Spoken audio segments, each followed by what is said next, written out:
ಎಲ್ಲರ ಒಂದು ಪ್ರತಿನಿಧಿಯಾಗಿ ಒಬ್ಬ ಯುವಕರಿಗೆ ಅವಕಾಶ ಕೊಡಬೇಕು. ಯುವ ಶಕ್ತಿ ಇವತ್ತು ದೆಹಲಿಯ ಲೋಕಸಭೆಯಲ್ಲಿ ಗರ್ಜಿಸಬೇಕು, ನಮ್ಮ ಸಮಸ್ಯೆಗಳಿಗೆ ಸ್ಪಂದನೆ ಮಾಡಬೇಕು, ಬೀದರ್ ವಾಯ್ಸ್ ಆಫ್ ಬೀದರ್ ಆಗಬೇಕು ಅಂತೇಳಿ ಸಾಗರ್ನನ್ನು ಇವತ್ತು ಕಾಂಗ್ರೆಸ್ ಪಕ್ಷದ ವರಿಷ್ಠರು ಅಭ್ಯರ್ಥಿಯಾಗಿ ಇವತ್ತು ನೇಮಕ ಮಾಡಿದ್ದಾರೆ, ಕಣದಲ್ಲಿ ಇಳಿಸ್ತಾ ಇದ್ದಾರೆ. 17ನೇ ತಾರೀಕಿಗೆ ನಾಮಪತ್ರ ಸಲ್ಲಿಕೆ ಮಾಡ್ತಾ ಇದ್ದಾರೆ. ಅದರಲ್ಲಿ ಎಲ್ಲರೂ ಭಾಗಿಯಾಗಬೇಕು ಹೆಚ್ಚಿನ ಸಂಖ್ಯೆಯಲ್ಲಿ. 7ನೇ ತಾರೀಕಿಗೆ ಎಲ್ಲರೂ ಕಡ್ಡಾಯವಾಗಿ ಮತದಾನ ಮಾಡಿ. ಇವತ್ತೇನು ಭಗವಂತ ಖೂಬಾಗೆ ಜಿಲ್ಲೆಯ ಜನನೇ ತಿರಸ್ಕಾರ ಮಾಡಿದ್ದಾರೆ, ಇದು ಅವರ ಕೊನೆಯ ಚುನಾವಣೆ ಇದೆ. ಹೀಗಾಗಿ ಜನನೇ ಅವರಿಗೆ ಪಾಠ ಕಲಿಸಬೇಕು ಅಂತ ಇವತ್ತು ತೀರ್ಮಾನಿಸಿದ್ದಾರೆ. ಹೀಗಾಗಿ ನಾವು ಬಸವ ಕಲ್ಯಾಣದಿಂದ ಪ್ರಚಾರ ಪ್ರಾರಂಭ ಮಾಡ್ತಾ ಇದ್ದೀವಿ. ಜಿಲ್ಲೆಯ ಜನರ ಆಶೀರ್ವಾದ ಕಾಂಗ್ರೆಸ್ ಪಕ್ಷದ ಮೇಲೆ ಇರಲಿ, ಸಾಗರ್ ಖಂಡ್ರೆ ಅವರ ಮೇಲೆ ಇರಲಿ ಅಂತ ಹೇಳಿ ವಿನಂತಿಯನ್ನು ಮಾಡಿ ಎಲ್ಲರಿಗೂ ಶುಭವನ್ನು ಕೋರುತ್ತೇನೆ. ಭಗವಂತ ಖೂಬಾಗೆ ಜಿಲ್ಲೆಯ ಜನನೇ ತಿರಸ್ಕಾರ ಮಾಡಿದ್ದಾರೆ, ಇದು ಅವರ ಕೊನೆಯ ಚುನಾವಣೆ ಇದೆ. ಹೀಗಾಗಿ ಜನನೇ ಅವರಿಗೆ ಪಾಠ ಕಲಿಸಬೇಕು ಅಂತ ಇವತ್ತು ತೀರ್ಮಾನಿಸಿದ್ದಾರೆ. ಹೀಗಾಗಿ ನಾವು ಬಸವ ಕಲ್ಯಾಣದಿಂದ ಪ್ರಚಾರ ಪ್ರಾರಂಭ ಮಾಡ್ತಾ ಇದ್ದೀವಿ. ಜಿಲ್ಲೆಯ ಜನರ ಆಶೀರ್ವಾದ ಕಾಂಗ್ರೆಸ್ ಪಕ್ಷದ ಮೇಲೆ ಇರಲಿ, ಸಾಗರ್ ಖಂಡ್ರೆ ಅವರ ಮೇಲೆ ಇರಲಿ ಅಂತ. ಆತ್ಮೀಯ ಮಿತ್ರರೇ, ಬಂಧುಗಳೇ, 7ನೇ ತಾರೀಕಿಗೆ ಚುನಾವಣೆ ಇದೆ. ಇವತ್ತು ಬಸವಣ್ಣನ ನಾಡು, ಸಮಾಜಕ್ಕಾಗಿ ಸಮಾಜ ಧಾರ್ಮಿಕ ಕ್ರಾಂತಿ ಮಾಡಿದಂಥ ಪವಿತ್ರ ಭೂಮಿ ಬಸವ ಕಲ್ಯಾಣದಲ್ಲಿ ಕಾಂಗ್ರೆಸ್ ಪಕ್ಷದ ಕಾರ್ಯಾಲಯ ಉದ್ಘಾಟನೆ ಮಾಡಿದ್ದೇವೆ ಮತ್ತು ನಮ್ಮ ಪಕ್ಷದ ಪ್ರಚಾರಕ್ಕೆ ಚಾಲನೆಯನ್ನು ಕೊಟ್ಟಿದ್ದೇವೆ. ಇವತ್ತು ಇಡೀ ರಾಷ್ಟ್ರದಲ್ಲಿ ವಿಶೇಷವಾಗಿ ಬೀದರ್ ಲೋಕಸಭಾ ಕ್ಷೇತ್ರದಲ್ಲಿ ಕಾಂಗ್ರೆಸ್ ಪಕ್ಷದ ಅಲೆ ಎಲ್ಲ ಕಡೆ ಇದೆ.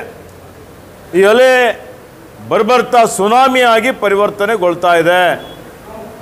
ಜಿಲ್ಲೆಯ ಜನ ಬದಲಾವಣೆ ಬಯಸ್ತಾ ಇದ್ದಾರೆ. ಇವತ್ತು ನೀವು ನೋಡಿದ್ದೀರಿ, ಒಂದು ಕಡೆ ಸಾಗರ್ ಖಂಡ್ರೆ ಕಾಂಗ್ರೆಸ್ ಅಭ್ಯರ್ಥಿ ಇದ್ದಾರೆ, ಮತ್ತೊಂದು ಕಡೆ ಭಗವಂತ ಖೂಬಾ ಬಿಜೆಪಿಯಿಂದ ಅಭ್ಯರ್ಥಿಯಾಗಿದ್ದಾರೆ. ಪ್ರಸ್ತುತ ಹಾಲಿ ಸಂಸತ್ ಸದಸ್ಯರು ಮತ್ತು ಕೇಂದ್ರ ಮಂತ್ರಿ ಜನನೇ ಕೇಳ್ತಾ ಇದ್ದಾರೆ. ಇವತ್ತು ಭಾರತೀಯ ಜನತಾ ಪಕ್ಷಕ್ಕೆ ಭಗವಂತ ಖೂಬಾಗೆ ಕೇಳ್ತಾ ಇದ್ದಾರೆ, 10 ವರ್ಷದಲ್ಲಿ ನಿಮ್ಮ ಸಾಧನೆ ಏನು? ನೀವು ಏನೇನು ಭರವಸೆ ಕೊಟ್ಟಿದ್ದೀರಿ? ಒಂದಾದರೂ ಭರವಸೆ ಈಡೇರಿಸಿದ್ದೀರಾ? ಇವತ್ತು ಎಷ್ಟು ಸುಳ್ಳು ಹೇಳಿದ್ದೀರಿ? ಎಷ್ಟು ಜನರಿಗೆ ನೀವು ಮೋಸ ಮಾಡಿದ್ದೀರಿ? ಮತ್ತು ಪ್ರಸ್ತುತ ಬಿಜೆಪಿ ಅಭ್ಯರ್ಥಿಯ ಏನು ಸ್ವಪಕ್ಷದವರೇ ಅವರಿಗೆ ತಿರಸ್ಕಾರ ಮಾಡಿದ್ದಾರೆ. ಇವತ್ತು ಅವ್ರಿಗೆ ಕೇಳ್ತಾ ಇದ್ದಾರೆ, ಏನು ನಿಮ್ಮ ತಲೆಗೆ ಅಧಿಕಾರ ಹೋಗಿದೆ? ನಿಮ್ಮ ದುರಹಂಕಾರ, ನಿಮ್ಮ ದುರ್ವರ್ತನೆ, ನಿಮ್ಮ ದರ್ಪ ಏನು ನಡೆಸಿದ್ದೀರಿ?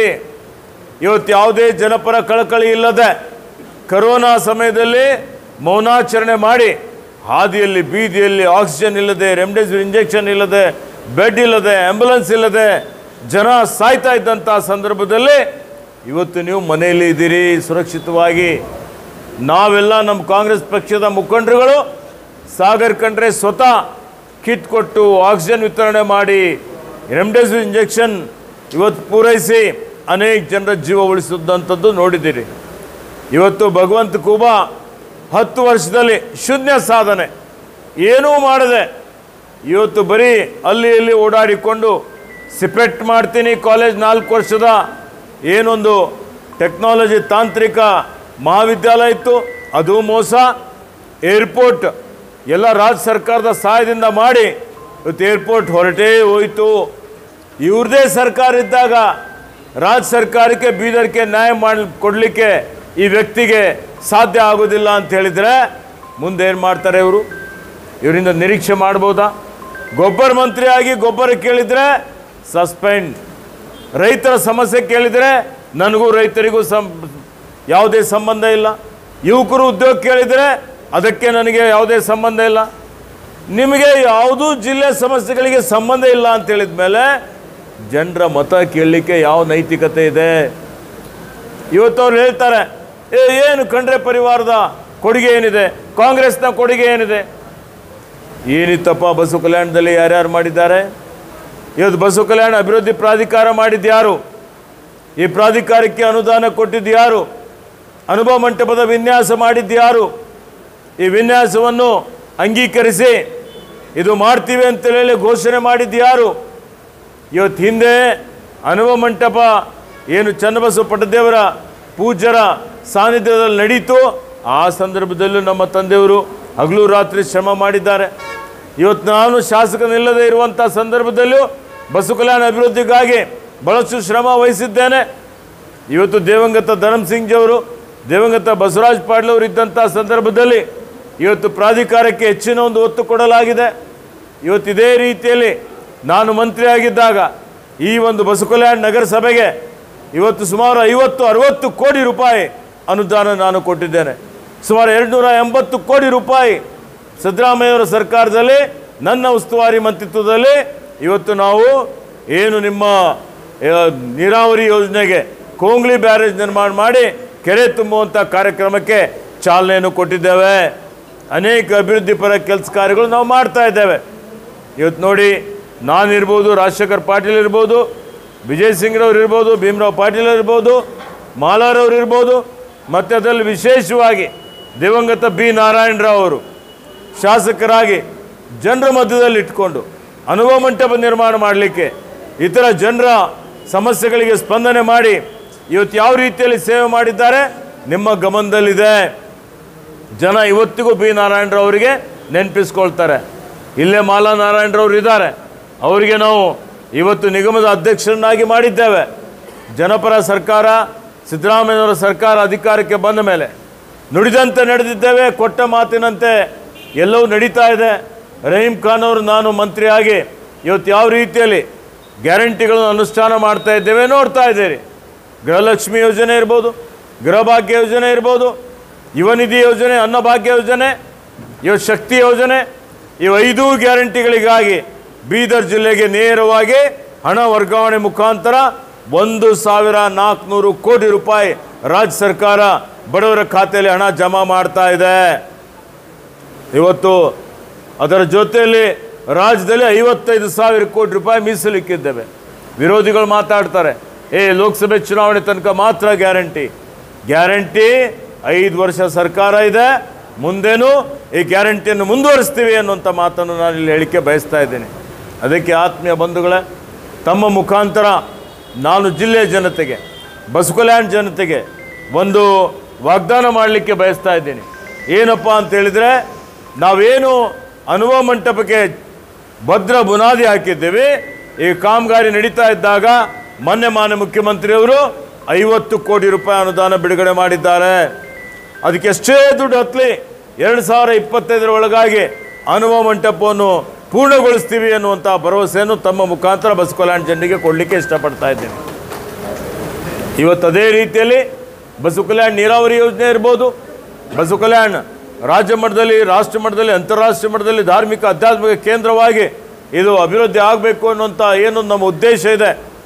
ನಾನೇ ಇವತ್ತು ಸಭಾಭವನ ಉದ್ಘಾಟನೆ ಮಾಡಿದ್ದೆ.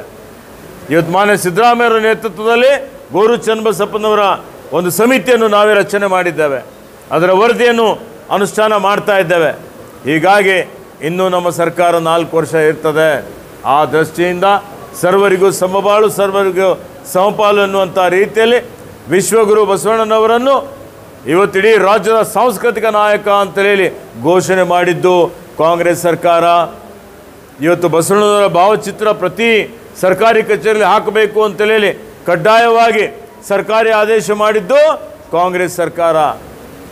ಇವತ್ತು ಶರಣೆ ಅಕ್ಕಮಹಾದೇವಿ ತಾಯಿಯವರ ಹೆಸರಿನಲ್ಲಿ ಏಕೈಕ ಮಹಿಳಾ ವಿಶ್ವವಿದ್ಯಾಲಯ ನಾಮಕರಣ ಮಾಡಿದ್ದು ಕಾಂಗ್ರೆಸ್ ಸರ್ಕಾರ. ಹೀಗಾಗಿ ಕಾಂಗ್ರೆಸ್ ಸರ್ಕಾರ ಬುದ್ಧ ಬಸವ ಅಂಬೇಡ್ಕರ್ ಅವರ ತತ್ವಾದರ್ಶಗಳಿಂದ ಪ್ರೇರಣೆ ಪಡೆದು ಸರ್ವರ ಉದ್ಧಾರ, ಸರ್ವರ ಕಲ್ಯಾಣ ಗಮನದಲ್ಲಿಟ್ಟುಕೊಂಡು ನಾವು ಅನೇಕ ಕಾರ್ಯಕ್ರಮಗಳನ್ನು ರೂಪಿಸ್ತಾ ಇದ್ದೇವೆ.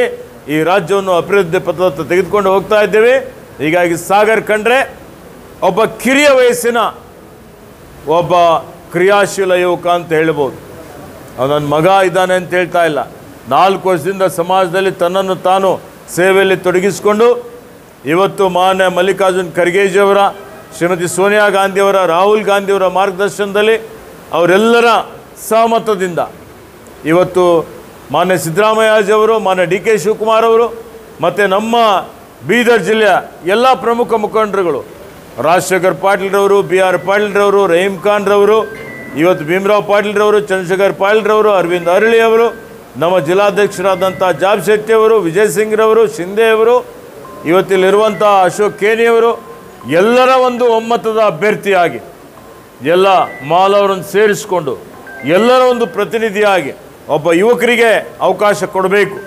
ಯುವ ಶಕ್ತಿ ಇವತ್ತು ದೆಹಲಿಯ ಲೋಕಸಭೆಯಲ್ಲಿ ಗರ್ಜಿಸಬೇಕು, ನಮ್ಮ ಸಮಸ್ಯೆಗಳಿಗೆ ಸ್ಪಂದನೆ ಮಾಡಬೇಕು, ಬೀದರ್ ವಾಯ್ಸ್ ಆಫ್ ಬೀದರ್ ಆಗಬೇಕು ಅಂತೇಳಿ ಸಾಗರ್ನನ್ನು ಇವತ್ತು ಕಾಂಗ್ರೆಸ್ ಪಕ್ಷದ ವರಿಷ್ಠರು ಅಭ್ಯರ್ಥಿಯಾಗಿ ಇವತ್ತು ನೇಮಕ ಮಾಡಿದ್ದಾರೆ, ಕಣದಲ್ಲಿ ಇಳಿಸ್ತಾ ಇದ್ದಾರೆ.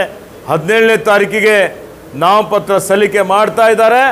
ಅದರಲ್ಲಿ ಎಲ್ಲರೂ ಭಾಗಿಯಾಗಬೇಕು ಹೆಚ್ಚಿನ ಸಂಖ್ಯೆಯಲ್ಲಿ. 7ನೇ ತಾರೀಕಿಗೆ ಎಲ್ಲರೂ